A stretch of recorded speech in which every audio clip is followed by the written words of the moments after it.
In this Future Cities Africa episode, we explore the findings from Good Governance Africa's 2024 Governance Performance Index, examining local governance across South Africa's 257 municipalities. We discuss the effects of political instability on service delivery and leadership, the disparities in citizen satisfaction, and what can be done to improve municipal performance. My guest today is Pranish Desai, a senior data analyst within the Good Governance Insights and Analytics program at Good Governance Africa. Pranish, welcome. It's lovely to have you on the show. Can you elaborate on how the current political instability, particularly evident in hung councils, is impacting service delivery within South Africa's local governments, and what strategies are being proposed or implemented to address this issue? So, ever since the 2016 local government elections in South Africa, the role of coalitions has become, an increasing debate within public forums, whether it's citizens, the private sector, the public sector, and how to address this, new phenomenon in our politics, or seemingly new phenomenon. What's very important to keep in mind is that coalitions, or hung councils rather, are built into our political system. So during the transition to democracy in South Africa, the political system which was settled on was proportional representation. And the way in which proportional representation works is that the amount of allocation you get in parliament or in a municipal council or in a provincial legislature after an election is in proportion to the proportion of votes you got in an election. So say you got 25% of the vote in an election, you'd expect to get 25% of representation there or thereabout after the election. And over time, those systems tend to produce coalition governments or hung parliaments or hung councils where no single political party can command an outright majority. What we've been seeing in South Africa over the last 10 years is that due to the electoral decline of the African National Congress, coalitions are becoming more prominent at every level of government. And, heading to this year's national and provincial elections, they'll become a feature there as well. After 2016, with the increase in hung councils, what was also noticed was that there's growing instability in municipalities that have hung councils. So the classic case between 2016 and 2021 were cities like Johannesburg, Tshwane, and Nelson Mandela Bay.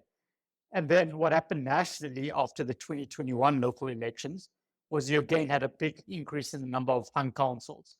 So I think you went from around just under 30 to over 80. So it's really increasing and at a rate that's faster than our current, legislative framework seems to be able to adequately manage.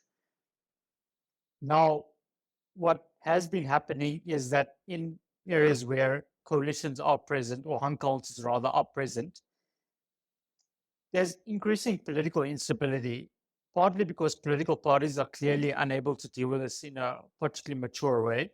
So what you often see is a lot of tit for tat. If you voted against me after the election, I'll make sure that I bring some of your current allies to my side and I'll vote against you. And then you'll be out of council.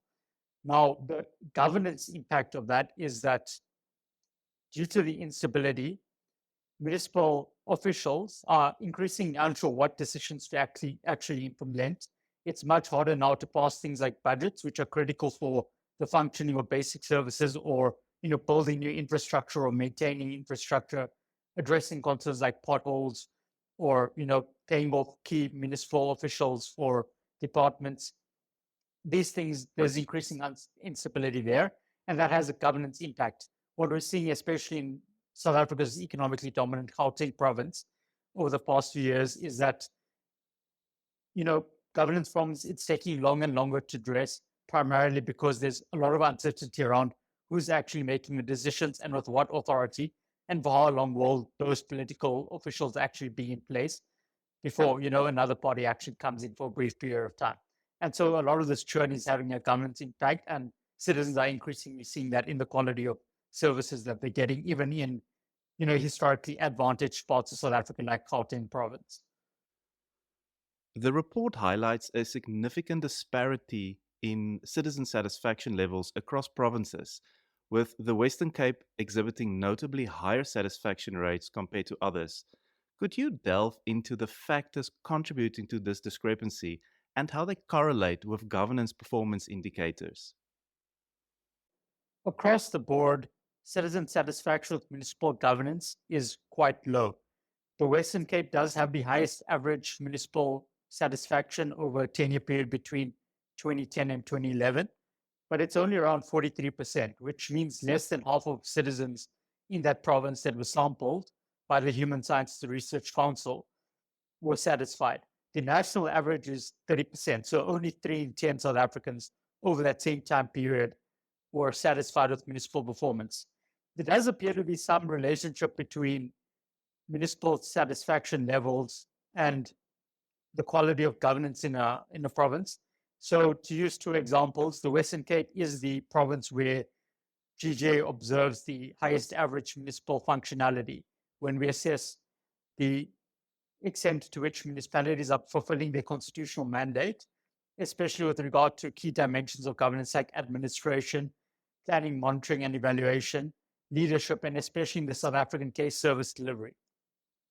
The Western Cape does tend to score highest on average, and it also seems to have the most satisfied citizens, albeit not at a very high rate in terms of the overall satisfaction level. At the other end of the spectrum, you have the Northwest municipalities, which on average scored the weakest. This is not a particularly surprising finding because roughly 40% of the province's municipalities are actually under provincial administration at the moment. And there, only 19% of citizens across that 10-year period were satisfied with the quality of municipal performance in those areas. In terms of accounting for these discrepancies, there's a couple of interesting factors. So one is the history of South Africa still plays quite a significant role in determining both municipal functionality and the way in which citizens are perceiving local government performance. So from a governance functionality perspective, so what the objective reality is, what you do see is provinces that have historically been advantaged in South Africa, like the Western Cape or Gauteng, tend to do better on, indexes like the Governance Performance Index. And one of the reasons is, there was historically greater resources that were allocated to these areas. And over time, even in the post-apartheid and democratic era in South Africa, it also means that these sorts of areas have greater incentives to offer the most talented municipal officials to actually stay in their areas and, work in their municipalities. At the other end of the spectrum, you have a lot of areas that were formerly governed by homelands. And these are predominantly rural provinces like the Eastern Cape, Limpopo, Northwest, and Mpumalanga, and KwaZulu-Natal. So these municipalities, the municipalities in these provinces often have a strong historical infrastructural deficit that they need to, make up for. And it's quite interesting to note that the 5 provinces where municipal satisfaction on average is the lowest is these provinces which had former homelands as a large part of their areas. So quite clearly, there are some legacy effects that are still at play. Another important consideration is political geography. So urban centers tend to do better than more rural municipalities.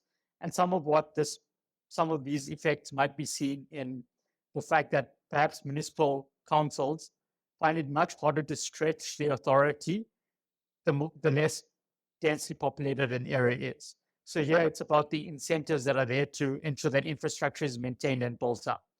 If you look at the GPI, the 2 provinces where municipal functionality is the lowest are the Northwest and the Northern Cape. Both are quite dry, arid, sparsely populated areas. And, that geography might be having an effect. If you look at a municipality like Beaufort West, which is in the Western Cape, the, province where municipal functionality is the best on average, they actually perform a lot closer to municipalities in the Northern Cape and the Northwest, where they also dry, arid, it's that Karoo area. And, Beaufort West performs about how you'd expect the average municipality in the Northern Cape or the Northwest to perform, as opposed to the province where it's actually in the Western Cape. So another factor that shouldn't be underestimated is political geography and the interplay of that with history. Pranish, considering the varying performance levels of metropolitan municipalities, particularly those with hung councils, what are some of the underlying reasons behind their suboptimal scores in key areas such as leadership and service delivery? Are there common challenges these municipalities face? one reason why coalition chaos has become a buzzword in South Africa over the last 6 or 7 years is that the chaos has been present in some of the biggest cities. And biggest cities tend to be where media houses are. And so if media houses are seeing the instability in front of their own eyes, that tends to drive up narratives. So cities like Johannesburg, Tshwane, Nelson Mandela Bay, eThekwini, Durban, if they're experiencing instability, then that means that, media houses will pay more attention to that than if, say you have 5 hung councils in the northern KwaZulu-Natal that are actually performing okay.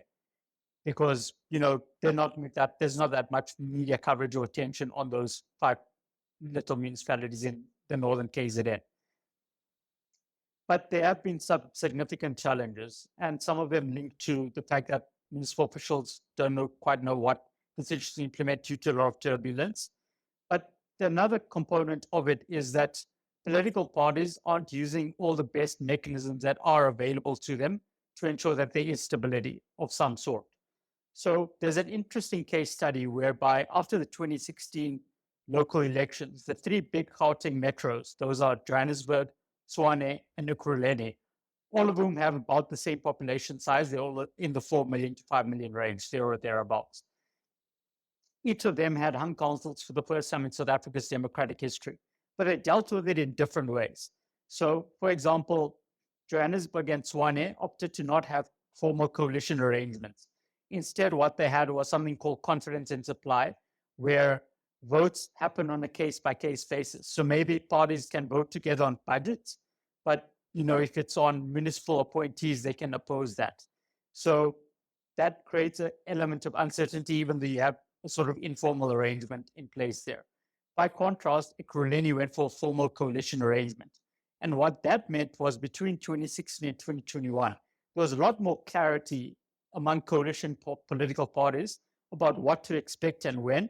The public knew more or less who to hold accountable for decisions that were being made, whereas in places like Johannesburg and Tshwane, there was a lot of mayoral committee churn. And so the public actually wasn't sure who to actually hold accountable for the problems that were taking place. And what you also see in indexes like the GPI is that due to the better performance Ekurhuleni had between 2016 and 2021, it's moved ahead of its Gauteng peers, Johannesburg and Tshwane. So if you look at 3 really important indicators of municipal functionality, Johannesburg, Tshwane, and Ekurhuleni were all more or less scoring the same in 2016. And these 3 indicators are overall audit opinions, the quality of your water systems, and the quality of your wastewater systems. So in 2016, all 3 are more or less doing the same. In 2021, Ekurhuleni had improved on all 3 of those indicators, due in large part due to the formal coalition arrangement. Johannesburg had done better on some and worse on others, and Tshwane was doing worse on all 3. So quite confidently, we can say that formal coalitions don't make things much worse because of the case study of Ekurhuleni. Unfortunately, after the 2021 local elections, Ekurhuleni also didn't pursue a formal coalition arrangement further, and we're starting to see slight regressions in its performance. So, for example, about a month ago, its most recent audit opinion was tabled, and there was a slight regression in its overall audit outcome. And one reason was that it took much longer, actually, this time around for the Municipal Council to table its official audit report to the National Treasury and thus for the Auditor General to vet. So what's also happening is that the timeframes for these funds are elongating, and that's contributing to governance struggles. Let's move on to solutions. What initiatives are being pursued to improve the governance structures? One somewhat fortunate development in the recent few years is that due to the instability in major cities, the national government in South Africa is paying more and more attention to the problem of coalitions. So the South African Local Government Association commissioned a framework into how to best stabilize municipal councils where no party has the outright majority. And that report's come up with a number of, recommendations. Some of them contain things like professionalizing the public service so that even if there's political instability, your public officials are actually competent and effective enough to make sure that the day-to-day governance can occur regardless of whether the mayor is facing a motion of no confidence this very evening. There are other aspects of it. So, the idea that coalition arrangements should A, be formal, as we discussed in the example of Ekurhuleni earlier, but B, that they should be publicly available. So the public now has a mechanism on which they can actually hold political parties accountable to. Those are two very important initiatives, and hopefully we see them come through in legislation. The national department responsible for local governance management, the Department of Cooperative Governance and Traditional Affairs, have indicated that they want a new system to be in place that takes into account time of municipal councils ahead of the 2026 local elections, when we would expect the number of town councils to increase even more than they currently have been. From a citizen's perspective, there are also things that citizens need to do, to best equip themselves to deal with this coalitions era. For example, citizens need to increasingly, apply a bit of political pressure on their ward councillors. Every citizen has a ward councillor, to ensure that they are putting pressure on their own political parties to make sure that stability and predictability become, more prominent factors in the way in which South Africa is dealing with coalitions. Citizens actually do have the ability to, play a role in making sure that political parties start behaving in a more responsible way, at least at the local level, because ward councillors are directly elected by citizens. By contrast, at the national and provincial elections, MPs and members of provincial legislatures are not actually accountable to the public directly in that way.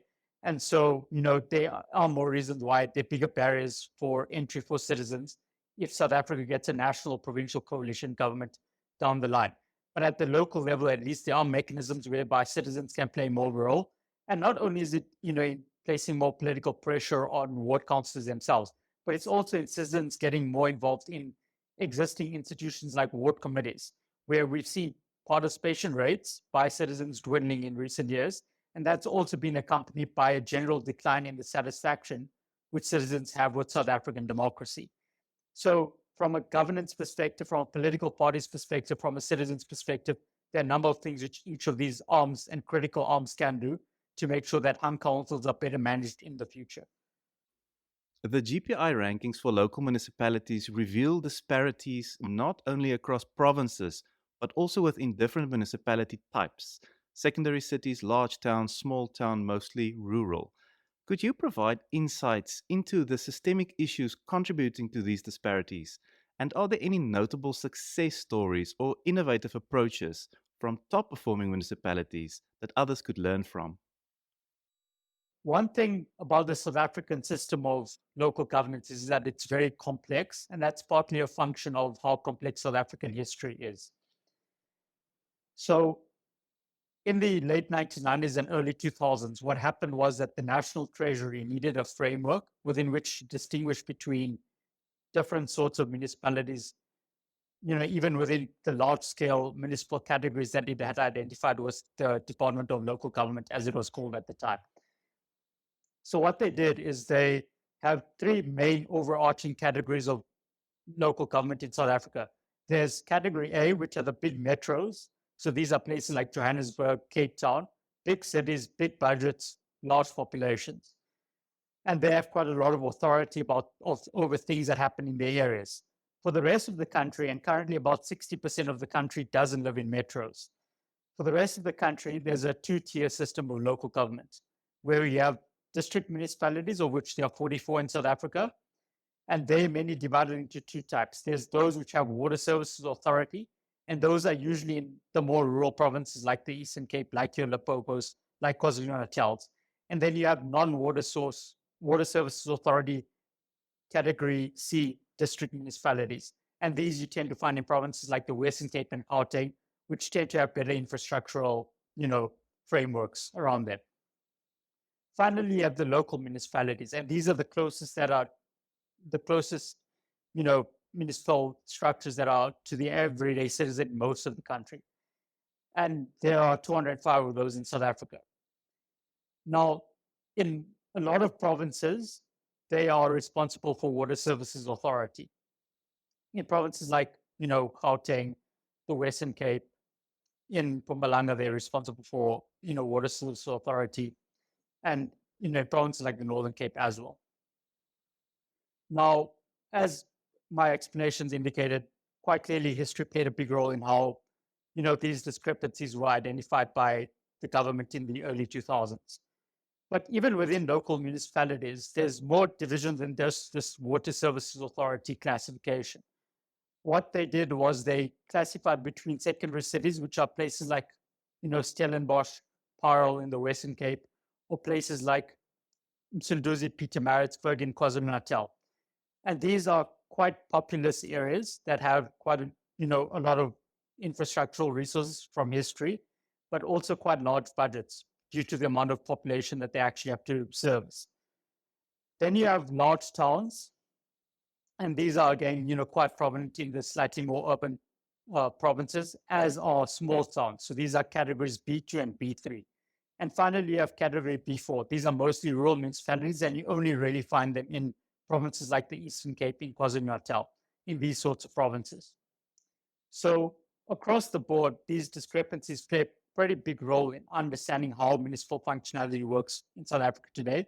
But there are areas whereby municipalities in each category have success stories that they can tell, which can lead to improvements in the governance of that area. So if you look at one end of the spectrum, category B4, mostly rural municipalities, there's a municipality called Winnie-Madikizela Mandela municipality in the rural Eastern Cape. Now, about 10 years ago, they were having major problems with their, financial administration as a municipality. They were increasingly getting the very worst audit outcomes, and that led to a lot of suspicion around corruption. And those, corruption cases were investigated, and quite a lot was found. But in recent years, that municipality, due to quite effective leadership, and this is where leadership really is important, has actually overcome A, the historical barriers, but B, the barriers that are more recent, like endemic corruption in the council and in the municipal office. And it's actually the only Eastern Cape municipality which has had clean audits for the last 3 years. Now, clean audits doesn't necessarily mean better service delivery, but what it does mean is that municipalities now have more money to actually spend on the right sorts of things. So if you look at a municipality like Winnie Mandela municipality in the Eastern Cape, they now have more money to spend on things like improving their systems for, refuse removal, which is their core service delivery responsibility as a municipality. And that's a really encouraging sign that, municipalities in the Eastern Cape or KwaZulu-Natal can learn from actually. At that end of the spectrum, you have the secondary cities, so category B1 municipalities. And if you look at municipalities like Drakenstein and Stellenbosch in the Western Cape, what they're doing is they're leveraging a lot of technology, which leads them to more effective policy making. So, they use things like drone technology, for example, to find, problems within their municipal jurisdiction that need to be addressed, whether it's service delivery concerns or other things, around infrastructure. One specific way in which they're doing this is across municipalities and across South Africa, there's a category of household known as indigent households. These are the most vulnerable and poor households in South Africa. And municipalities are not only responsible for identifying them, but they're also responsible for making sure that these municipalities these poor households get free basic services to a certain level. So what municipalities like Drakenstein are doing is that they're leveraging technology to make sure that they, A, better at identifying these households that are needy and are vulnerable, and B, better leveraging their municipal systems to ensure that they're actually able to service these poor households with more than the national requirement of what you need to give these poor households for. So the use of technology is something that municipalities in data resource areas can start to look more to do in terms of how they can actually improve lives for citizens in their areas. The distinction between Water Services Authority and non Water Services Authority districts shed light on differing governance dynamics. Could you elaborate on the implications of this distinction on governance effectiveness and service delivery outcomes, particularly in regions with significant populations dependent on these services? Additionally, what policy recommendations emerge from this analysis to enhance governance in both types of districts? Water services are perhaps the most critical thing that municipalities across South Africa are responsible for. And this has two real components to it, Water Services Authority, the name. A, there's a component of it called, water services themselves. So the quality of water in a municipality. There we have something quite useful called the Department of Water and Sanitation's relaunched drop program reports. So the one for water is called Blue Drop Report. Then on the other end of the spectrum, you have the Green Drop Report, and that will test the quality of sanitation systems, and that looks at the quality of wastewater system management in a municipality. So you have these two, critical reports that give you a good indication of what the state of, water and wastewater quality within municipality is. That plays a quite key role because of South Africa's two-tiered system of local government outside the metros, whereby in certain provinces you have local municipalities primarily responsible for water services, but in other provinces you have the districts who are responsible for water services. And as I said, the provinces where the districts are responsible for water services are your Eastern Capes, KwaZulu-Natals, Limpopos, where they were formerly governed by the Homeland System. So it's really critical that the citizens in these areas get good access to safe drinking water, safe sanitation water, because that reduces the, prevalence for quite fatal diseases like diarrhea or cholera, among other things. So it's really important that these municipalities get things right. Now, in terms of what is being done and what can be done from a policymaking perspective. So what was identified quite early on in our system of local government was that the districts in more well-resourced provinces like the Western Cape and Gauteng actually don't have much to do, whereas the districts in provinces like the Eastern Cape and KZN, where the problems are really acute, actually have quite a lot to do. So they're different classifications of municipality and they resourced in different ways.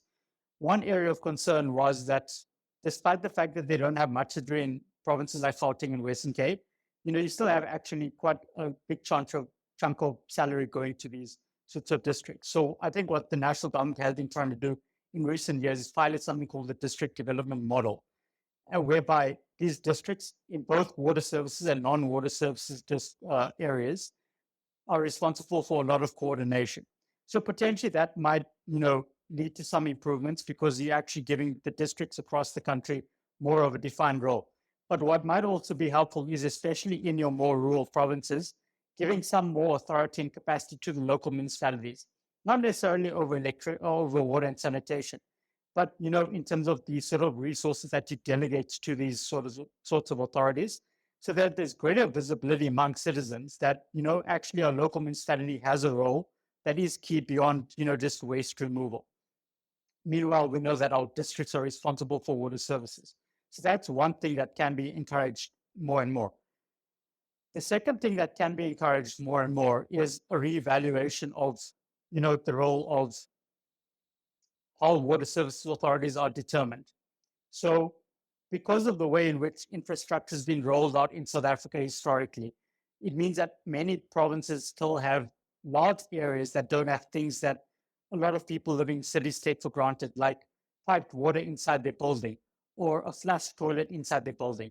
So what national and provincial government needs to do here is adequately actually, spend money in addressing these sorts of problems. Forget some of these, quite optimistic ideas around bullet trains or whatever. Just get to this basic level of human dignity for the households living in your provinces, so that you reduce things like diarrhea, cholera that might be affecting people's lives. You don't have these really shocking stories about children in schools in rural areas who have fallen into pit toilets and very sadly passed away as a result. So you're improving the lives of the human dignity of the people living in these areas. And that in turn will lead them to become, have more life opportunities in which they can become, taxpayers in their own right, in which they can, form their own businesses or informal trading settlements or whatever it is, and thus become, more regular participants in South Africa's economy. And that in turn will increase revenues, which can be paid to hopefully better functioning municipalities, who in turn can provide the same residents better quality services. So what organizations like GG exist to do is encourage governments and citizens to create this sort of virtuous cycle where you have good governments that are actually able to deal with the concerns citizens have. And at the same time, citizens are able to hold those governments accountable, because that's the way in which economic development best occurs. So that's something that's very important for South Africa to keep in mind as it seeks to realize some of its developmental ambitions. A big thank you to Pranish Desai for this insightful conversation on Future Cities Africa.